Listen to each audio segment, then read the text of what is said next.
A month ago, I saw the movie Darkest Hour. It's about how Winston Churchill made the tough decisions he did about keeping Britain in the war when it looked like the Germans were winning, namely in the spring and summer of 1940. It was good and I recommend you watch it, but it got me thinking about what if Britain had made the other decision? What if Britain had made peace with the Nazis, thus ending World War II in the West?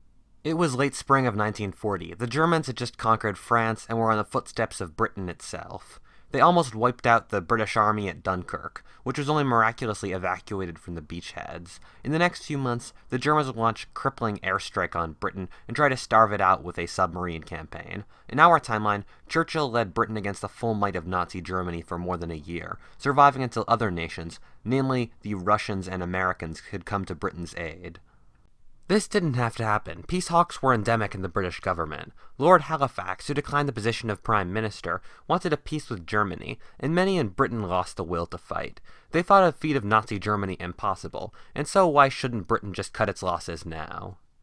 This timeline could happen in many different ways. Halifax could accept power and make the peace treaty, or the Germans don't stop in front of Dunkirk and wipe out the British army, perhaps turning favor for peace in Britain. Maybe Churchill just has less will to fight and caves in. It really doesn't matter since they would all have the same result.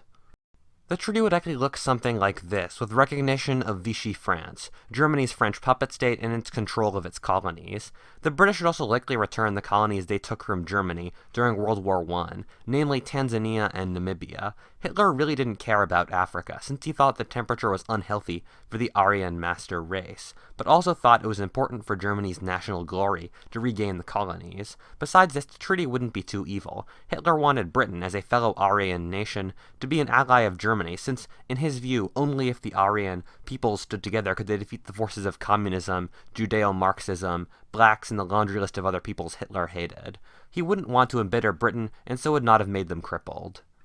There were some who wanted the Italians, led by Mussolini, to mediate the peace treaty between Britain and Germany, since Mussolini was seen as more reasonable than Hitler and would make the terms easier. This would likely not actually happen. Mussolini wanted Egypt, Sudan, the Levant, Crete, and Cyprus in exchange for mediating said treaty, and even so, it wouldn't be seen as a given. Considering that Hitler wanted peace with Britain so he could focus on what he saw as the greater struggle, that against Russia, making a treaty straight with the Nazis wouldn't be too hard.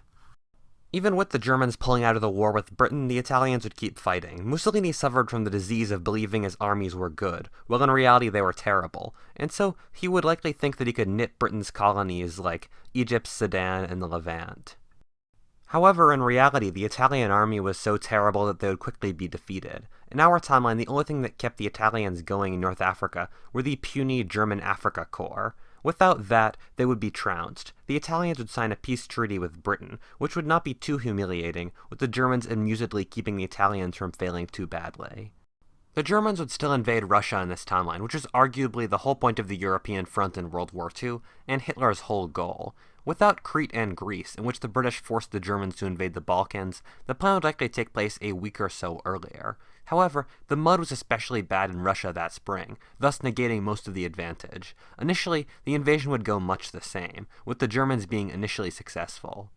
I'm going to talk about something that the history books try not to cover, because it doesn't line up with our current view of history. The British, especially the conservatives that dominated the government, really hated the Soviets in World War II. This is partially because the conservative Tory party was dominated by noble landowners, who really hated the idea of a working lower-class revolution.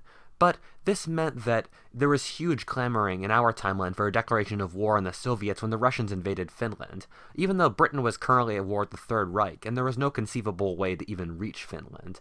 The invasion of Norway was even partially done so the British could fight their way across Scandinavia and help Finland, declaring war on the Soviet Union. The British made war plans to bomb the Russian oil facilities in the Caucasus, based out of their colonies in the Middle East. This is kind of disturbing, but it's the truth. Britain almost declared war on the Soviet Union several times in World War II.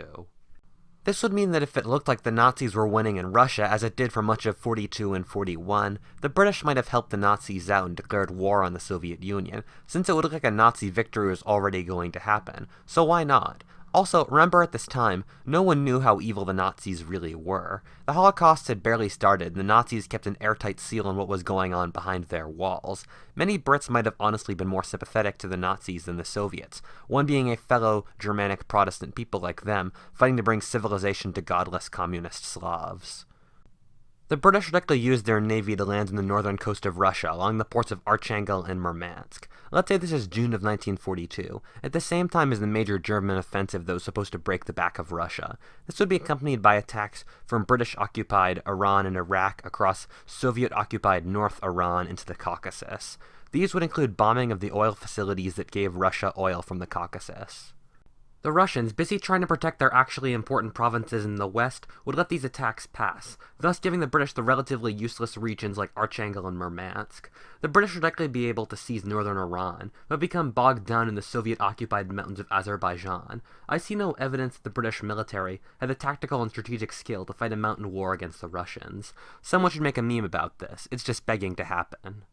The war in the Pacific would still take place, with the Japanese still needing oil and thus still bombing Pearl Harbor and invading the South Pacific. This would still draw the US into the Pacific War against Japan. This would also bring Japan into war with Britain. The Germans would value their alliance with the British more than that with the Japanese, because one was helping them conquer Russia. The Germans would officially be at war with the Japanese, but with no colonies in the region, and no way to get there would do nothing.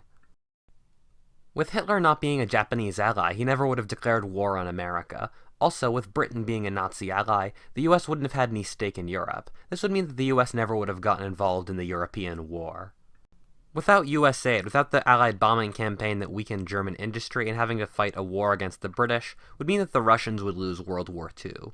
With the British attacking from the south and the Nazis from the west, the Russians would lose control of the Caucasus and pull back to the Volga River. This would give the Nazis the Caucasian oil and Ukrainian food that could keep them fighting forever. Knowing they couldn't hold the Caucasus, the Russians would never have made a stand at Stalingrad, instead saving those men for later. This would never have broken the back of the Nazi army, meaning that they would continue to attack forward. The Nazi summer offensive of 1943 would be another attack on Moscow. With Russia such a shambles, the Nazis would probably win, although I'd be willing to argue for a narrow Russian victory. What is probably likely is that the war would drag on for an insanely long time. The Nazis would want all of European Russia so that they could fulfill their horrifying racial colonist fantasies. But the sheer size of Russia and tenacity of the Russian people would prevent this from actually happening, but the Russians would be too crippled to retake the lands they lost, however. The British would probably drop out fairly quickly, achieving their goals and likely getting Armenia, Azerbaijan, and Iran as token colonies for their service. The war with the Nazis would likely drag on until around 1950, with Hitler settling for taking the heart of European Russia, with a line stretching from Kazakhstan to the White Sea. With the Russians so clearly losing the war, the Japanese would attack and seize the far eastern province of Russia on a whim. Since the Russians would be so preoccupied with surviving in the west and the far east is so cut off from the rest of Russia, they would succeed. The Americans would defeat the Japanese in the Pacific, just like our timeline. With Russia too weak to support communist movements, the entire Japanese empire and nations like China, Indonesia, North Korea, and even eastern Siberia would fall into the US sphere of power, with the only exceptions being the old British colonies like Burma and Malaysia. The war against Russia would be much cheaper than our timeline's wholesale reconquest of Western Europe for the British, meaning they wouldn't have left the war completely wiped out. This would result in the British Empire likely surviving. Britain would likely be a mediator between the US and Nazi Germany, sharing a language and culture with one, and geographic proximity in a war with the other. The US and Germany, being the two most powerful nations left on Earth, would be rivals, maybe not to a Cold War extent, since neither would really have borders, but rivals nonetheless. The surviving bit of Russia, between the Volga and the American puppet East Siberia, without a coast having been horribly betrayed, would turn out on itself and basically become a massive North Korea, a hugely xenophobic nation with an enormous military and an oppressive totalitarian communist regime. Sorry for making such a grim timeline this time, guys, and I'm sure this comment section is going to be very nice and very optimistic. And, as always, thank you for watching. If you enjoyed that video, please comment, subscribe, or stay tuned for my next video, which is What If Teddy Roosevelt Won the 1912 Election? Thank you very much.